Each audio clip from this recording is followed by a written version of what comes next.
Hello, everyone, and welcome to Sausage Links. Yes, we are back. It has been a little bit of time off. We'll get into some of why that has been and as we go through the discussion today. But for those of you who are joining us for the first time, this is Sausage Links. SASG, yes, pronounced sausage, stands for the Self-Advocacy Survival Guide. And we are here to talk about curious conversations on neurodiversity and self-advocacy. I am one of your hosts, Jeannie V, and I am currently sitting in my living room. The background is blurred out. I'm a transgender woman, and I have a shoulder-length, wavy auburn hair. I'm wearing a purple top with white, furry vest over the top of it. And with me are my co-host and our mascot. Take it away, AJ. Hi, I am AJ Locascio. I am the founder and executive director at Umbrella US. This is Widget. Widget is joining me today, telling me to stop talking and to relax a little bit because I have a migraine. But I have taken my meds and everything's okay. I am a short white woman with curly black and gray hair. I wear glasses. Today I'm wearing a gray top, sitting in a black and teal gaming chair, and behind me there is a brown woven room divider. Thank you so much for being here with us today. I'm excited for this conversation. Yeah, I'm just going to adjust the audio because we do have a few people saying that it needed a little tweak down there. Awesome. And as I said, yes, we have been gone for a little bit. Sausage Links has not been recorded for some time. Now, if you're catching this later down the road, then you don't notice the gap. But we also go live on TikTok and on YouTube. And you can find us at YouTube on UmbrellaUS.org at YouTube. And you'll be able to watch us live there or on TikTok. Typically, you can find us at Jeannie V, which is my profile. So, why have we been gone? There have been a lot of reasons why there's been a pause and that we've taken some time off. In fact, have we even recorded this year so far? I feel like we did an episode in January. Okay. And then it's been a couple weeks again. Okay. So I think this is just the second recording this year. Yeah. Now, the reason why that has been is both Angela and I have encountered some barriers to being able to be available to go live. And in terms of trying to balance our lives and do all of that stuff, Sausage Links kind of got reprioritized. Mm-hmm. And part of that reprioritization is what we're going to be talking about today. Because AJ had a very, very challenging time over the last few weeks. So AJ, you want to share with us what that happened? Yeah. I think last time we were here, we talked about me revamping my schedule, trying to get things organized so that I had some very dedicated time in the morning when my house is quiet because I'm in my office at home. And I did that, and I was very excited about that. And then I got the flu. And this is coming off of 3 months of dealing with a broken right knee and a broken left ankle and foot and having surgery. And before that, I had surgery on my throat after several years of dealing with some breathing issues and other things. So when I had the flu a couple weeks ago, I don't remember much during that time. I was very, very sick. But coming off of the flu, I started feeling better. And then just a period of really deep depression hit me. All of the illness that I have had coming out of that and being on the tail end of that, it was like I was having a stress letdown as I started finally being better. And I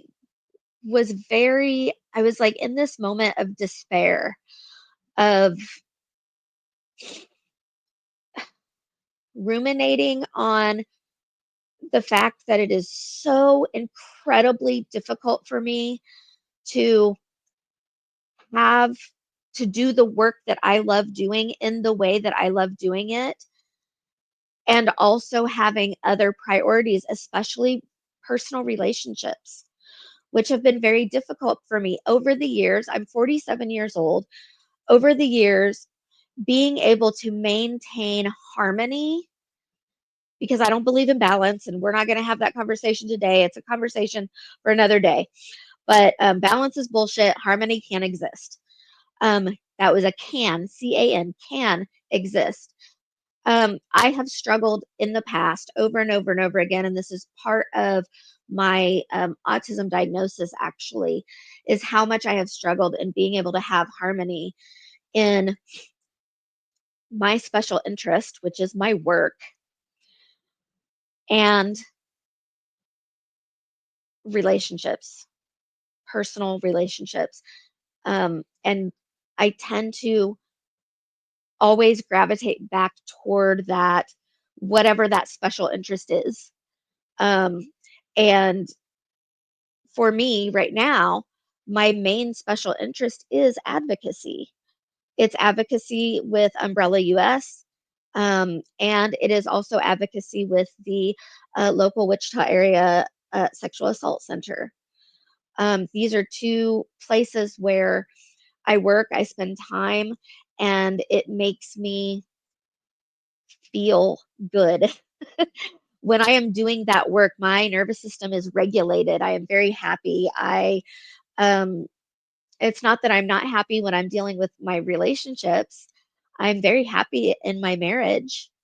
I'm very happy when I do spend time with friends. But ultimately, I am most at peace when I am doing my advocacy work.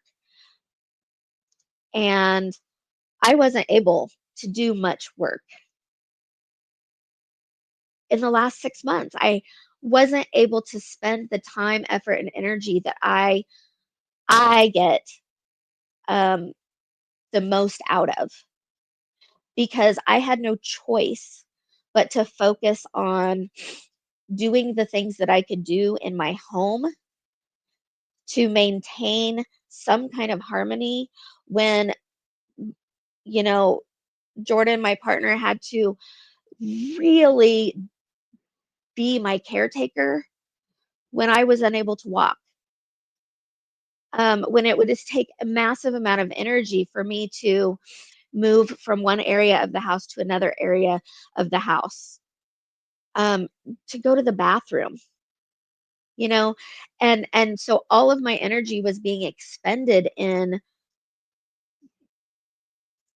the role of self-care Yeah. and having a good relationship with the people around me, including those people who I do work with, in both areas. You know, I had to take a significant amount of time off work with the sexual assault center, because I couldn't go to the hospital. I couldn't drive myself to get to the hospital to do that when there was a crisis that I needed to be at the hospital for. Right. I was able to still continue doing hotline work. But Mhm. again, that's not me doing work in the way that is fulfilling to me. Right. So it was extremely, extremely disruptive to me, to my nervous system. Hmm. And you might need to talk about this a little bit, Jeannie, because I was crying the other day and telling you how I'm exhausted and tired and feel ashamed that I struggle so much to maintain a harmony between the relationships that are important to me and the thing that I love to spend my time, effort, and energy on. So being your friend, I want to talk to that part of that, and then I Yeah. want to come back and talk about it from my own angle. Um, being your friend and somebody who knows just how difficult all of this has been. What broke my heart the most was reading, um, reading you say that I don't have the energy. I don't have the umption to even just enjoy our time together. Right. And I completely understood. There was zero judgment on my side of it. And the hurt that I experienced was just the recognition that you had gotten to a point where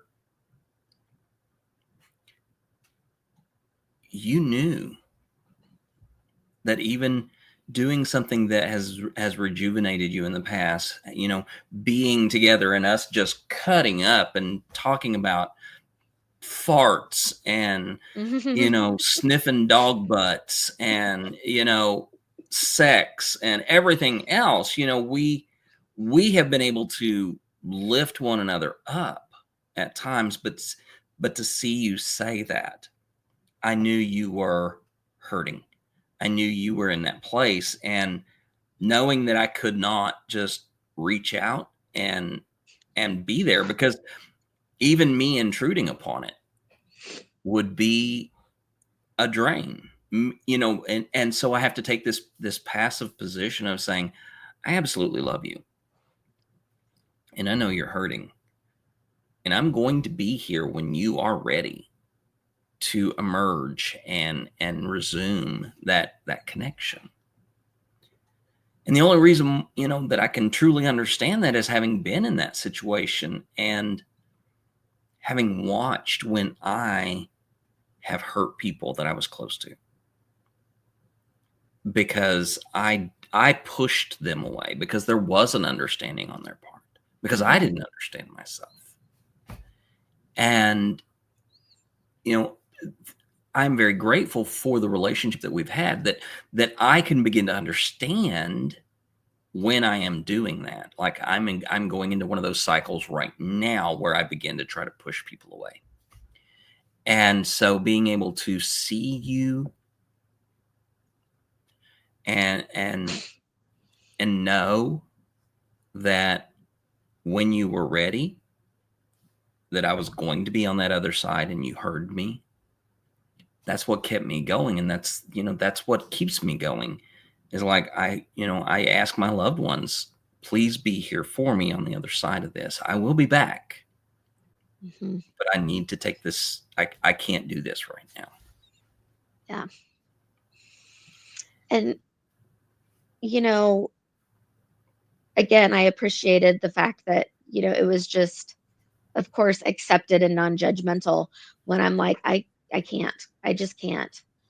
Um, and me knowing that that takes something away from you Yeah. to do that, right? Yeah. To do that. And it wasn't just you. It was everybody. I even told Jordan, I looked at him one day, and this is really what led to us having the conversation that led to this conversation that we're having today. I said, I'm this close to getting in the fucking car and driving away and not coming back. Yeah. And that is my nervous system in full fight flight mode Right. saying, I can't.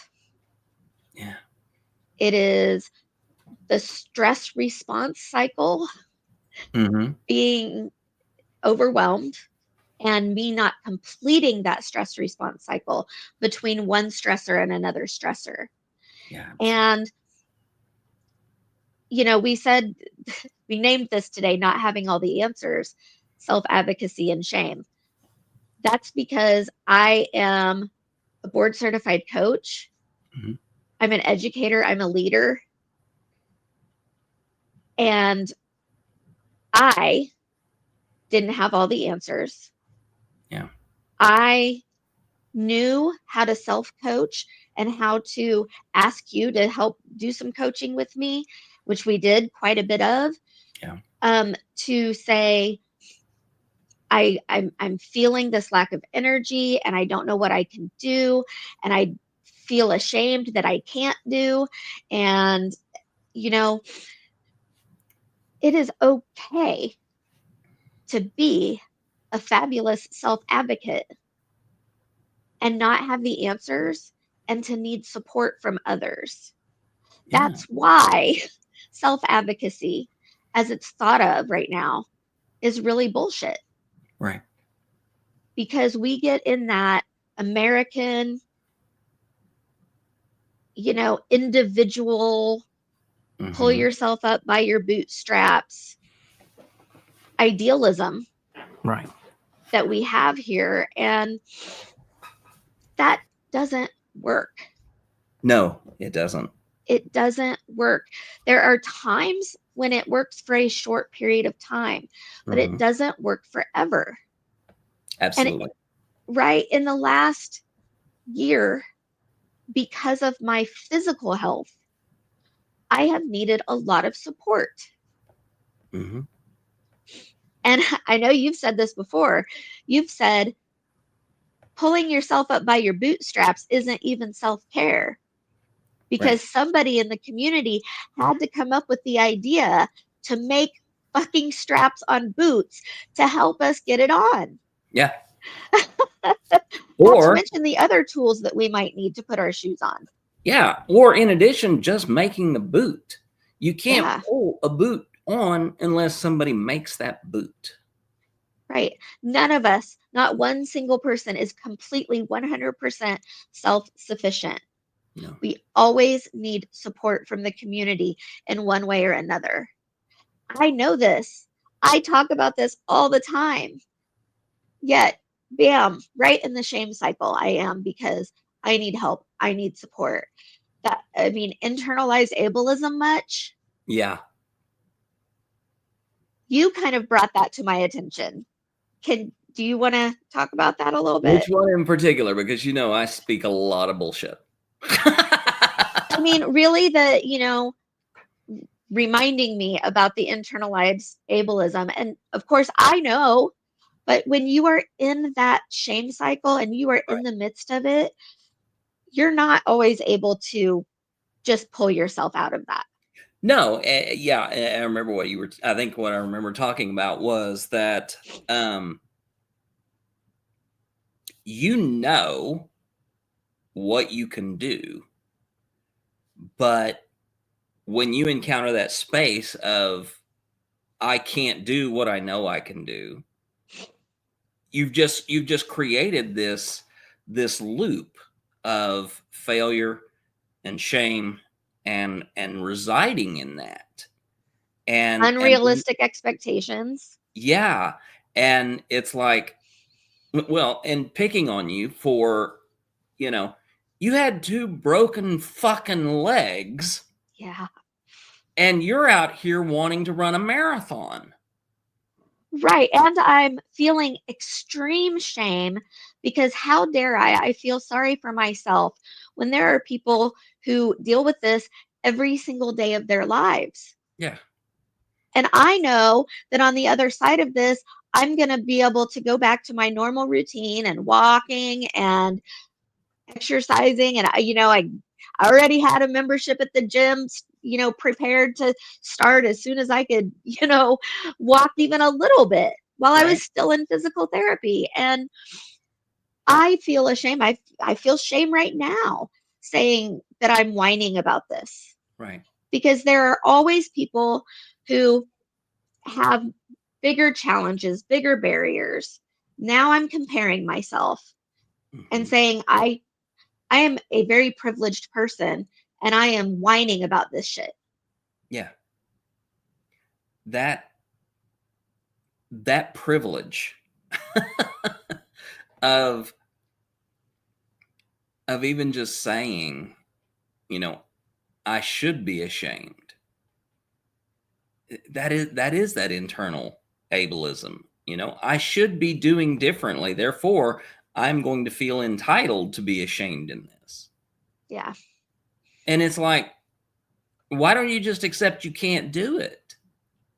Why can't you just accept that the thing you were able to do, you cannot do? You don't need to be ashamed of that. But we have that privilege of saying, Yeah.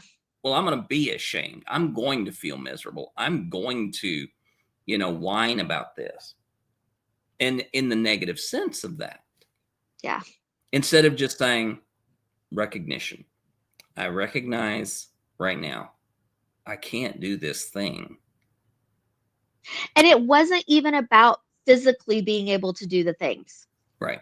I had no shame in the fact that Jordan had to help me in and out of the bathroom and in and out of the shower. And I had shame that I was fearful getting in and out of the shower because I was afraid I was going to fall and hurt myself again. Mm-hmm. I was shaky. I was weak. And cognitively, I was not able to engage in anything in the world around me and in the work that I love to do and in conversations in my relationships in the way that I was able to prior to the physical issues. And again, that started over a year ago when the breathing was so bad that I was exhausted all of the time. Yeah. Cognitively is where I really start beating myself up. Right. How dare I not be able to find a word? How dare I be non-speaking? Yeah. And that happens a lot for me. Yeah. And I still have shame in that. Even though other people have that happen, and I'm preaching that it's okay. Yeah. It's normal. It's just your body and your nervous system helping you to regulate so that you can do the things that you want to do. But I certainly could not tell myself that. And this is one of the things that I picked out of the conversation that we were having the other day. It's like you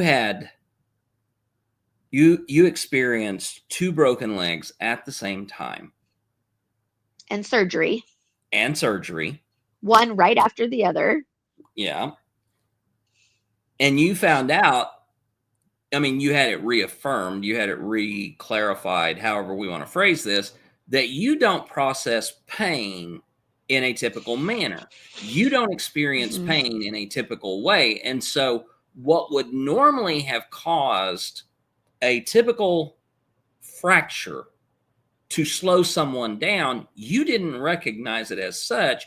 And so you didn't have the internal warning system of saying you're doing something wrong. Yeah. And so your nervous system had to compensate for that and put you in a position where you could not function. It had to take your processing center offline because you couldn't read or hear the alarm bells. Right. And in many cases, that's how some of us who especially suffer in the areas of depressive or anxiety types of neurodivergence, that's how we are. We don't know we're getting into it until all of a sudden we realize, wait a minute, I'm not behaving normally to what I am accustomed to. I'm not behaving typically to my usual fashion of working. Yeah. And so a lot of people, we don't stop and realize that early on. And so we find ourselves too far into it, realizing that our nervous system is compensating around our inability to listen to ourselves. Right. It's so that interoception, right? Yeah. That interoception of what's going on internally in our bodies, we're not recognizing it at all. And, I needed to heal. for those people who haven't heard this before, I walked around. I had a broken foot. I had surgery on it. The surgery that I had on my foot was like 3 weeks after the initial break. I came home, and it wasn't even a week after having surgery that I fell onto the opposite leg, onto the knee, onto concrete. And I walked around for 3 weeks on a broken knee, on crutches, putting all of my body weight on that, and did not feel that it was hurting, did not feel that it was an issue, except in one tiny little spot when I was standing or sitting, and I would do it and almost pass out. But because the other 99% of the time, I was perfectly fine, I just carried on. That didn't mean that my body wasn't doing the work to heal, and I was keeping it from doing so. So you're right. It absolutely did. It forced me to sleep a lot. Right. Um, and I was beating myself up for that. I don't want to sleep. I can have my laptop on my lap on the couch, and I can do all of this work, and I can get everything done. I can go sit at my desk and put my leg up on a chair, and be fine. And then, of course, being up for 10 minutes, it's swollen. And, Mm-hmm. the doctors are telling me it's going to do that for up to a year. Right. And I'm like, nah, I don't have time for that shit. And then I start like kind of beating myself up too for having this toxic need to be productive. Yes. And oh, this is capitalism, and it's this and that. And I'm trying to figure that out. Like, where is this coming from? Is this really toxicity? Is this me pulling, the hustle culture bullshit? Or is this me truly not being able to engage in something that really makes me happy? Yeah. And it's upsetting me, and having to try to figure that out.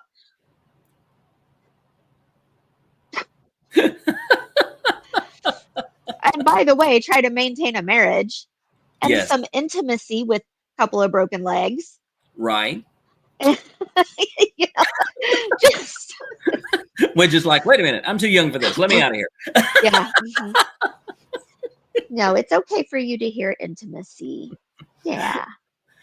And the one thing that I taught, that I pointed out to you in that time is, and I remember this, is that your concentration and your ability to process information was diminished. Big time. And you were frustrated with yourself, and you were getting angry Angry. with I was yourself angry. Yeah. because you couldn't do. And it's like, no, you can't do. Your entire body has been trying to tell you you're dealing with an abnormality within your system. We are doing enough there for you to just sit your ass down and let the body do the work. And you were like, but I can go, I can keep doing. And Yeah. then you get sick. Really, really sick. Yeah. Yeah. Really, really sick. My body, it shut down. And let's also mention on top of this, at that time, my migraines were not under control. I'm Mm-hmm. working with the doctor to figure out what combination of things is working. So I'm having migraine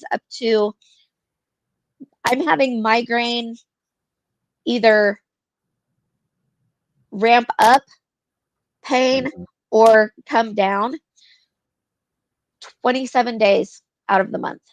Yeah. I've got my log, 3 days out of the month were migraine free, Right. right? That's exhausting enough, but I still thought I can do all the things. Um, you know, uh, yes. And now you're coming back and there's still that impetus to jump in with both feet Hmm. and get right back into all of the pacing that you had before all of this. Yeah. What is your self-advocacy right now? What are you doing for that? Reprioritizing things. Mm-hmm. Um, One thing that I really started working on, because I was like, what can I do to feel good? Yeah. And of course, with the migraines and really trying to get them under control, something that I could do to feel good was to pay attention to my diet. Mm-hmm. I could sit in my chair in the kitchen and do things with my feet up and with food and with making some decisions about food. So I did that, spent time with that. I like to cook. I enjoy cooking. Mm-hmm. So refocusing on that instead of, eating out all of the time or Right. just frozen dinners and things like that. Um, and one of the big things was I got really, really scared because both fall injuries were worse because of the weight that I carry. Mm-hmm. I got really scared. The doctors didn't tell me this. There wasn't a shame. Nobody did that. Right. And even the doctors kind of looked at me and they're like, don't blame it all on that. But there was some of that to it. Mm-hmm. Um, so I needed something where I could feel in control. Right. So I did really start watching what I was eating, paying attention, being very intentional with that. And I've lost some weight. Mm-hmm. Now, on top of that, I did get the gym membership so that I can go and I'm not going to do anything crazy at the gym, but I'm going to have some intentional time there Mm-hmm. because that physical movement is important for me. And I lost a lot of muscle in my legs Yeah. over that period of time. And that doesn't feel good to me. And I want to be, look, I don't have the best proprioception anyway, but I want to be stable and I want to not get hurt when I run into a wall. Right. So I need to have a certain amount of muscle and when I am going to the gym regularly or doing any other kind of fitness regularly, it does help my proprioception a bit. I Yeah. can start being more aware of things and it helps my migraines. Mm-hmm. And it's an activity that I can do with Jordan. So it's working on our relationship. My Yeah. son also enjoys that. So that's, again, working on those relationships. I reprioritize my calendar Mm-hmm. so that I have mornings. I mean, it changed what we're doing here to afternoons because I wanted those mornings to be for me Right. without interruption because I need that routine. Yeah. Um, I don't take every single shift that is available at the sexual assault center. Mm-hmm. I have a certain number, and that's how many I do a month of first call responses. Um, and so when I'm putting in for that, I'm very cognizant of the day of the week so that it's a routine kind of thing for me. Yeah. And when somebody says, hey, I need somebody to take this shift, I don't automatically say yes. Right. So those are some of the self advocacy things that I'm doing. Also, talking to you, um, talking with, the people at Umbrella, those of us who work together. And instead of trying to make sure that everybody else is accommodated with what they need, I'm also making sure that I am accommodated with what I need. Good. Um, that looks like uh, I was going to a meeting. Um, it was just, it was a meeting for professional development for sexual assault advocates. Mm-hmm. And it was a high level meeting where we were talking about coordination between like state agencies and the advocates and the different roles that we have. So Right. it was quite a high level meeting and I was adamant that I needed to have my otter there Mm-hmm. to transcribe because I knew that I would have to go back and look at that later. Now, very quickly, for those who may not be aware, otter is not a fuzzy, furry, cute little critter that bangs rocks on shells on its chest. Otter is actually an app that you can put on your computer or on your phone, and it will transcribe what the microphone picks up. Right. And it does more than that. It summarize. It does a lot of things, and it is one of those things that I adamantly pay for. I will give up anything to have that. Yeah. Because it is something that I absolutely need. So I would not have attended that meeting had they not let me have it there. Right. It or them recording it and sending me the recordings that I could upload. But it's things like that that I'm doing. Notice several of those things do involve other people in the community being supportive, including my doctors. Right. You know, I was adamant with my doctor that I was feeling completely disabled by my migraines and that there are things I need to do. And we worked together to look at the insurance and find some things that work, and we're trying. And, you know, I can't do it alone. No. Now, part of the title is that, you know, sometimes we don't have all the answers, but sometimes we don't need all the answers if we have the right questions. And there's a question that I have for you, and it came out of our conversation the other day. And that is, what about next time?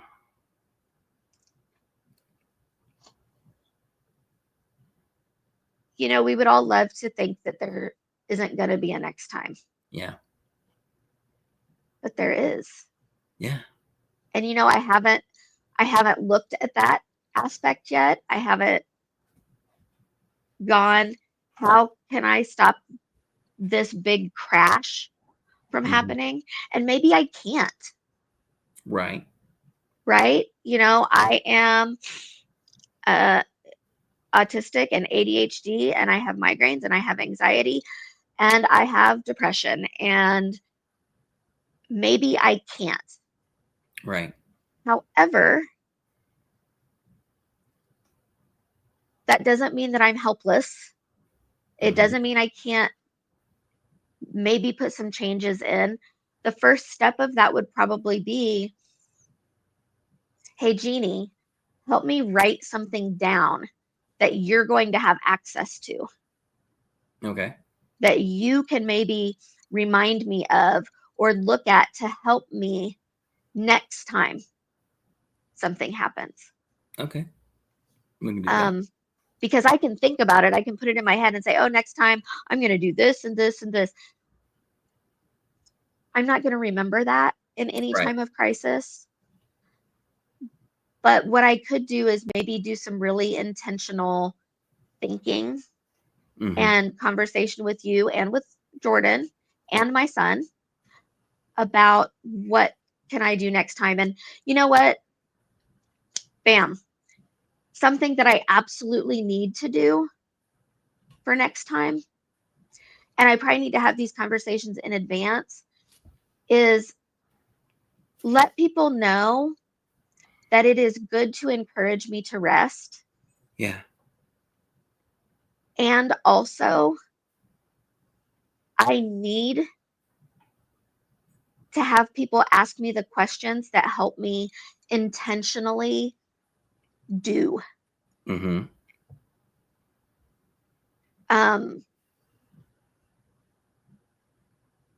I find that when everybody is telling me to rest, to rest, to rest, that is really where I really start falling down into that shame.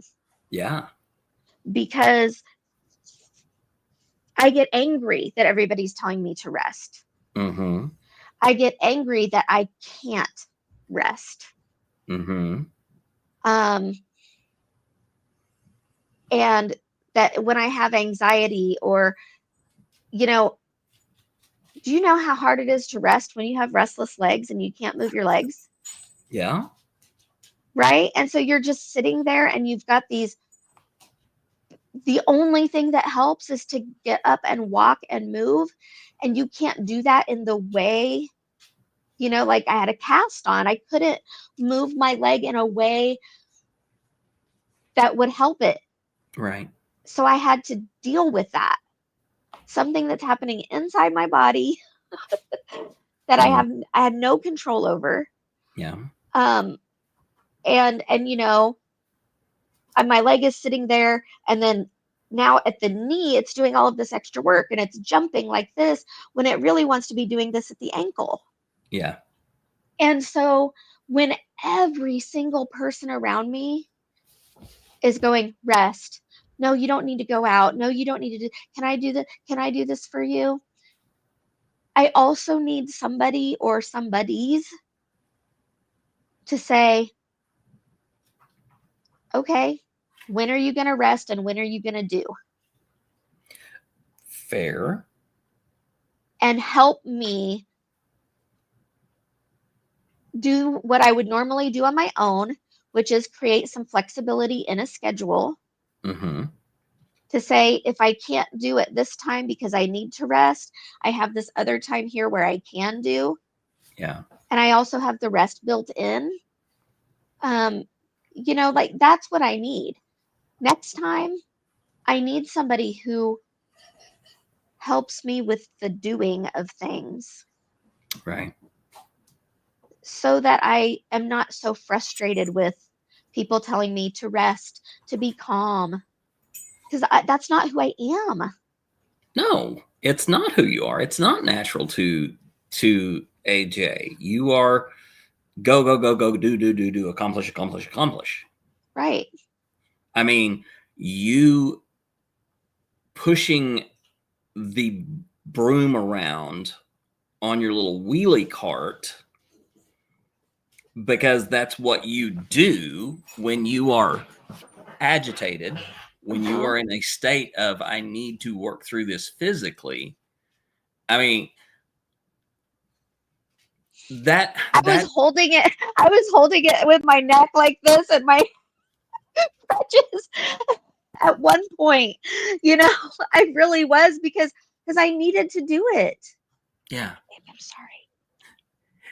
And, in that moment, I'm listening to it on my side of it. I know how important sweeping is to you. I know how important it is for you to do that.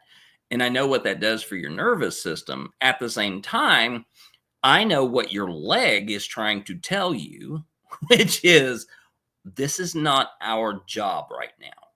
Yeah.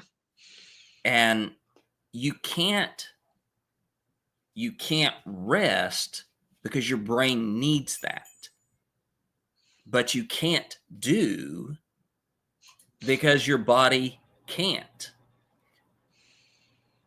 What about alternatives? Yeah.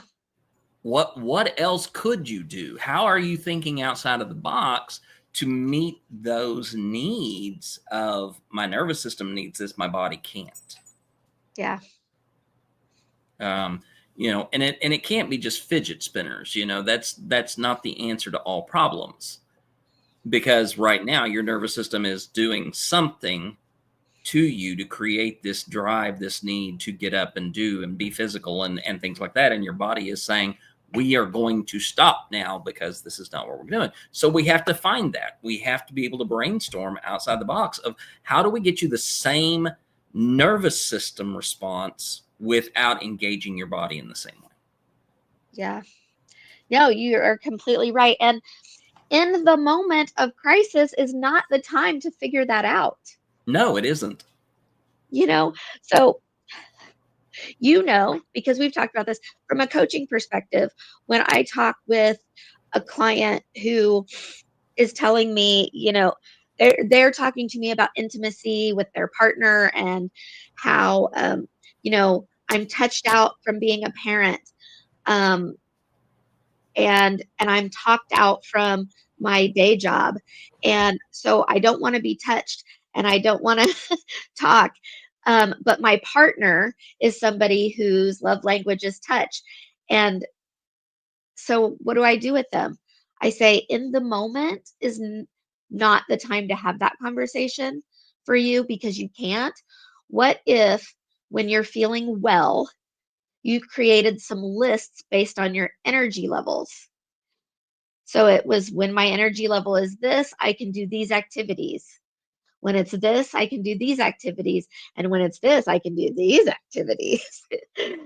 And I say, what if you had that available to you and your partner, so that you don't have to think about it? You don't have to spend cognitive energy thinking about it. You've already done the thinking. And now you can, put that into action. That's what I need to do for the next time. But I think there's also one other for the next time I'm in that listening. question that we've not really touched on. And it's just the reality that we get old. Yeah. How many times do we hear people who were once so active get to that place where they're not as able anymore, and that shame cycle has just come into play? We talk about this in terms of a catastrophic event, a major interruption. But the realities of it is one day we wake up and we realize I can't do what I once was able to do because I have just gotten older. Yeah. We don't bounce back like we used to. You could have, in your 20s, 2 broken legs and probably wouldn't have resulted in you getting a major infection in your body and you having to fight that off. Most likely, right? True. Yeah. But now you're not in your 20s any longer. What if the same thing were to take place in your 60s? Right. Because now that's a factor that many people don't even think about. They Right. don't. And let's look at that from a neurodivergence perspective. Yeah. Aging is a neurodivergence. Yes. The brain is changing in different ways, right? We get older, we get wiser. And also, maybe we're having some memory things. Maybe we're needing a little bit more time to process. Maybe we're not hearing as well or seeing as well. And I don't think a lot of people think about that when they hear neurodiversity, because every single human being at one point in their life will be neurodivergent. Every single one of us. Because what people say is normal, I'm doing air quotes here, what people say is normal and many, many, many believe is normal, is being a healthy, and by healthy, they don't just think well, they think physically fit. And not even physically fit, peak fitness. exactly, peak physical fitness. Okay, I'm just going to round this down to an avatar. Mm-hmm. Normal is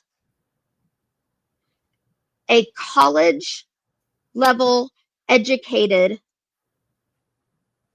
United States Marine. Yeah. Right? Mm-hmm. Completely.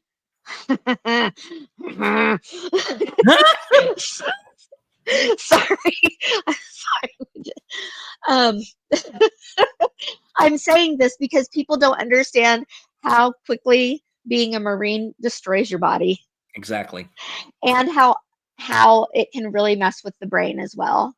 But it is the idea. It is what people think and see in their minds when they think of a United States Marine officer. Now, wait, hold on. For those who are listening and who may not remember or know, AJ is the mother of a disabled Marine and the spouse of a disabled Marine. Yes. They are both son and spouse are now out of the Corps Right. because medically they could not continue their duties. So Correct. when AJ is talking about the harm, it's not just a an outsider perspective. AJ has walked this twice with somebody very intimate, but also because her spouse was involved with the lives of other Marines Yes. has seen this. So this is not just a random speculation. This is actually based on some experiential observation. It is. And when you say you United States Marine, when you say a sergeant in the Marine Corps, people who don't have that insider view, they have a very specific idea of what that is and what that means. Yeah. I had the same ideas going in, right? I did, because I didn't know. They had the same ideas. When they signed up to be Marines, they had the same ideas of Yeah. what it means to be a Marine. And that is the normal. That's what people think are normal. And really, it's the, what, 1% that Oh gets yeah. accepted into the Marine Corps. So that's the 1%. And that's what I always say is, you know, it, if we look at what is actually, quote, neurotypical, again, I don't love the juxtaposition of neurotypical versus neurodivergent, but right now where we are in the movement is that conversation of the two. But Right. really, it's the 1% that is neurotypical and everybody else at some degree away from that. Yes. And that is, I don't know if we've even had this conversation, but that's probably a conversation for another day. Yeah. But we age. Every human being ages. And as we age and as we get older, and the whole reason that ageism even exists is because people get a little bit further away from that idea of what neurotypical means. And not even idea, ideal. Yes. It is not just an idea. This is the objective. This is the objective of who we are supposed to be. It's not just the concept that there is, uh, you know, the normal, the typical. Yeah. It is a concept of, well, this is what we are supposed to be striving for. Yeah. It's the should all Yeah. over us Mm-hmm. that we hear or see or experience every single day of our life Yeah. from the time we are born.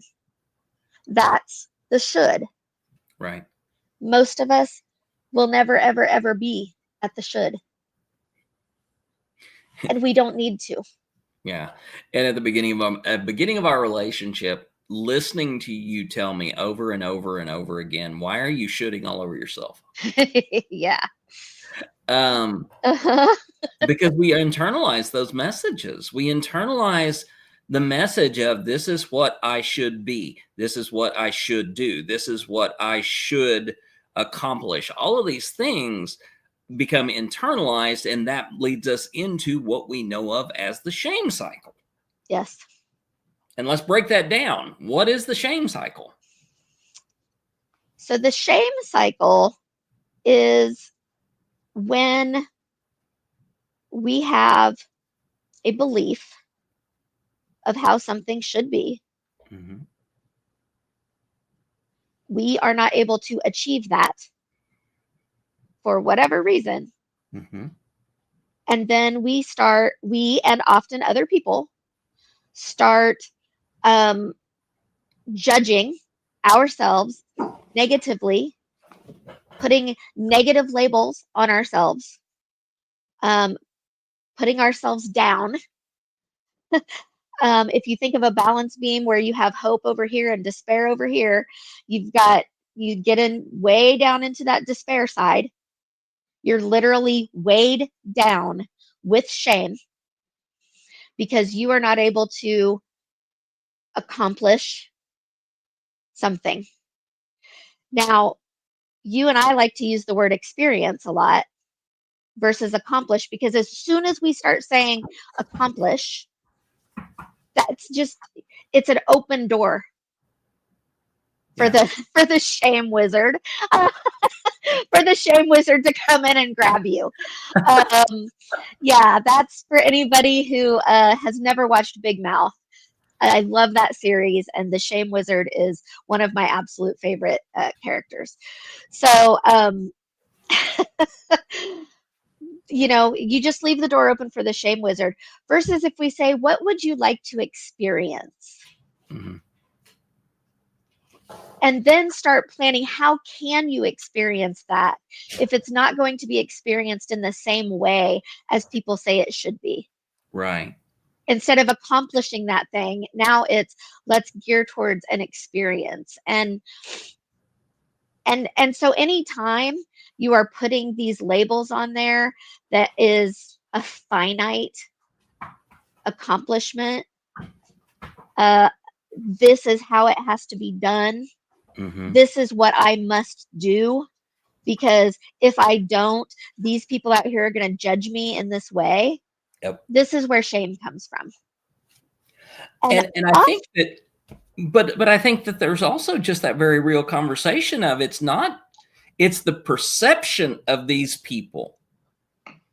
Yes. It's the perception of these people, when in reality, you are going to judge yourself harsher than anyone else on the outside looking in.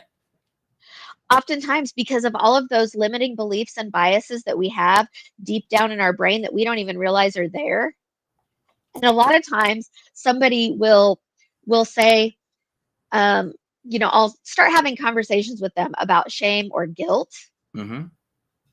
And we will be able to kind of dissect their belief system to find out that they are feeling guilty over something that they don't even value.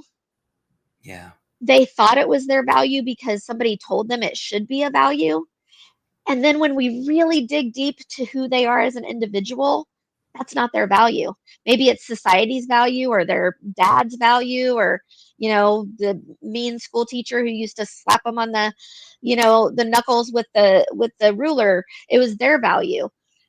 Because we have these values all over society telling us what we should think, do, feel, and be. Right. And oftentimes those don't belong to us. Yeah. So that's how to get away from the shame and the guilt, right? Mm-hmm. Let's get away from this by recognizing our own personal values.